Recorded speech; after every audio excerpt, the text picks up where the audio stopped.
ثواب کتنا ہے آپ کے پاس؟ خود سے سوال کیجئے کتنا ثواب ہے آپ کی جھولی میں۔ اگر لگتا ہے بہت ثواب ہے نا، تب تو ایک دم مست رہیے، ویکینڈ کا انجوائے کیجئے، لائف کا انجوائے کیجئے، خوب پارٹی شارٹی کیجئے، پاستے شاستے میگی شیگی خوب کھائیے، پاکستانی ڈرامے دیکھیے، نیٹ فلکس پہ بنے رہیے، جو چاہے سو کیجئے، کوئی پرابلم نہیں ہے۔ لیکن اگر کہیں لگتا ہے کہ نہیں ایسا نہیں ہے، ثواب تو بہت نہیں ہے میرے پاس، ایسا تو میں نے کچھ کام نہیں کیا ہے کہ جس کی وجہ سے مجھے جنت مل جائے، تو تھوڑا سلو ڈاؤن، تھوڑا رکیے نا، تھوڑا ایک پل کو سوچئے کیا کر سکتے ہیں۔ دعائیں کرنا شروع کیجئے اللہ سے،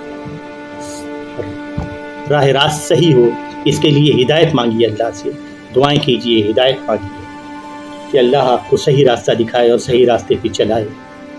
ایک بات یاد رکھیے گا، اپنی مرضی کی زندگی آپ کی آخرت کو پھنسا سکتی ہے، تو پھر اللہ سے دعا کیجیے اور اللہ کی مرضی کے مطابق اپنی زندگی کو گزاریے۔